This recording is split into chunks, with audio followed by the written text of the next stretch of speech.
পাচারের আগে লক্ষাধিক টাকার বিদেশি সোনা সহ এক ব্যক্তিকে গ্রেফতার করল ডিআরআই।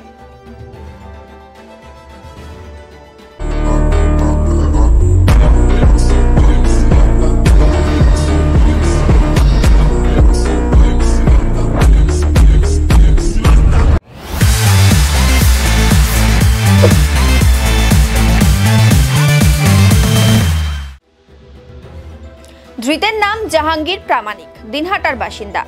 জানা গিয়েছে ইন্দো বাংলাদেশ সীমান্ত থেকে দিনহাটা হয়ে বিদেশি সোনা পাচার করা হচ্ছিল। এই খবর পায় শিলিগুড়ি ডিআরআই ইউনিট।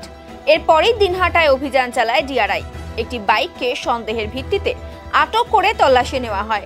সেই সময় বাইকের ডিক্কি থেকে উদ্ধার হয় 10 পিস সোনার বিস্কুট। উদ্ধার হওয়া সোনার কোনো বৈধ নথি দেখাতে না পারায় সোনা পাচারের অভিযোগে গ্রেফতার করা হয় জাহাঙ্গীর প্রামাণিককে। বাইকটিকে বাজেয়াপ্ত করা হয়েছে। ধৃতকে আজ শিলিগুড়ি আদালতে পেশ করা হয়। ডিআরআই সূত্রে খবর, ধৃতের কাছ থেকে 1 কিলো 194 গ্রাম বিদেশি সোনার বিস্কুট উদ্ধার হয়েছে, যার বাজার মূল্য 87,59,000 টাকা। গোটা ঘটনার তদন্তে ডিআরআই।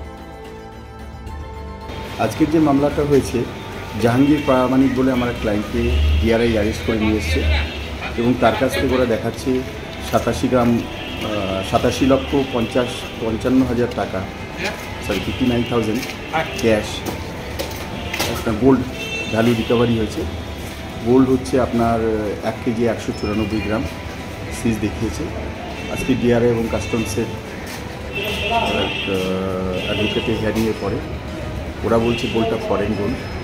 আমি কোর্টকে জানালাম যে গোল্ডে কোনো ফরেন মার্কিং নেই এবং এই গোল্ড যে ফরেন পিউরিটি আছে না 999 সেটাও নেই। সুতরাং এটা ফরেন গোল্ড সেটা বলা যাবে না এবং সিজারি ইলিগাল এবং অ্যাজ পার ল ও বেল পাওয়ার অধিকারী আছে, ওকে বেল দেওয়া এবং দুই পক্ষের বক্তব্য শোনার পরে ওকে বেলে মুক্ত করেছে, জামিন দিয়েছে। ওকে ধরে নিয়ে এসছে দিনহাটা থেকে ধরে নিয়ে এসছে, ওখানেই ওর দিনহাটাতেই বাড়ি।